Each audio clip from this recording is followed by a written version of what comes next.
കുട്ടികളെ, ഞങ്ങൾ 4ാം ക്ലാസ്സുകാരുടെ മലയാളത്തിലെ പാഠപുസ്തകത്തിലെ ആര് പഠിപ്പിക്കും എന്ന കഥ ഒരു നാടക രൂപത്തിൽ അവതരിപ്പിക്കുന്നു.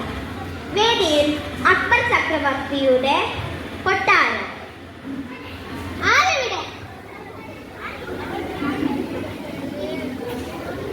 അടിയൻ, ബീർബലിനെ വിളിച്ചു കൊണ്ടുവരൂ. ഉത്തര പോലെ പ്രഭു.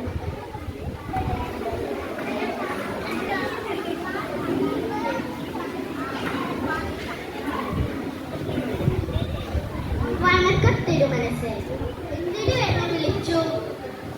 ബീർബൽ, എനിക്ക് വേണ്ടത്ര പാണ്ഡിത്യമില്ല. എനിക്ക് അറിഞ്ഞുകൂടാത്തതായി ഒരുപാട് കാര്യങ്ങളുണ്ട്. നാളെ മുതൽ പഠനം തുടങ്ങാനുള്ള ഏർപ്പാട് ചെയ്യൂ. ഉത്തരവ് പോലെ പ്രഭു.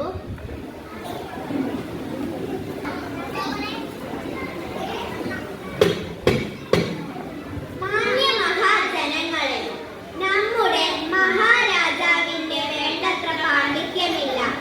ആയതിനാൽ വിവിധ മേഖലകളിൽ പാണ്ഡിത്യമുള്ളവർ നാളെ പ്രഭാതത്തിൽ തന്നെ കൊട്ടാരത്തിൽ എത്തിച്ചേരണമെന്ന് അറിയിക്കുന്നു.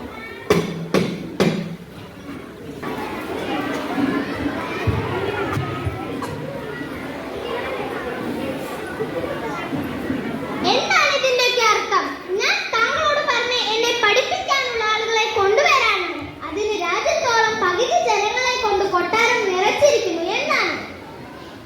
ചക്രവർത്തി ക്ഷമിച്ചാൽ ഞാൻ അങ്ങയുടെ ഉത്തരവ് പാലിക്കുക മാത്രമാണ് ചെയ്തത്.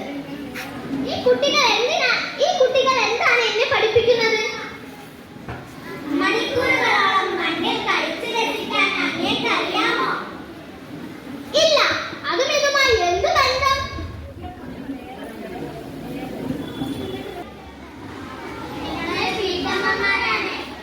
ഇവരെന്താണ് എന്നെ പഠിപ്പിക്കുന്നത്? തുച്ഛമായ വരുമാനത്തിൽ ഒരു വീട് നടത്തിക്കൊണ്ടു പോകാൻ അങ്ങേക്ക് അറിയാമോ? തീർച്ചയായും ഇല്ല.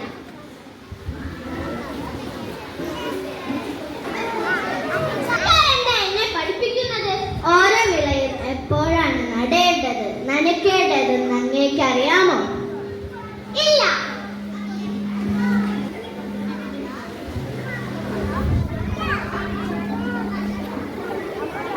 ഈ ആഫ്രിക്കാരെന്തിനാ ഇങ്ങോട്ട് വന്നത്? പാഴ്വസ്തുക്കളിൽ നിന്ന് നല്ലതും ചീത്തതും തിരഞ്ഞെടുക്കാൻ അങ്ങേക്കറിയാമോ? തീർച്ചയായും ഇല്ല.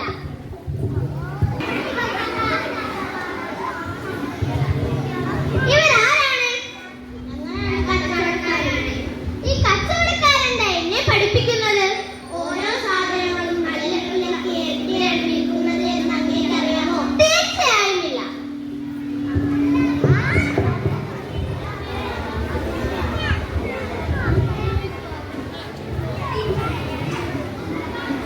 ഈ അലക്കുകാരികൾ എന്തിനാ ഇങ്ങോട്ട് വന്നത്?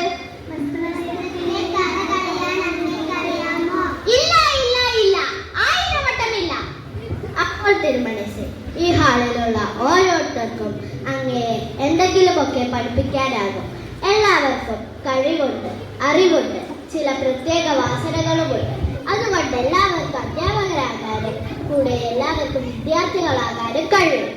അപ്പോൾ താങ്കളും ഒരു വിദ്യാർത്ഥിയല്ലേ ബീർബൽ? ഞാൻ കരുതിയേ താങ്കളെ ആർക്കും ഒന്നും പഠിപ്പിക്കാനില്ല എന്നാണ്. മറിച്ചാണ് തിരുമനസ്സേ, ഞാൻ എപ്പോഴും പഠിച്ചുകൊണ്ടിരിക്കുകയാണ്.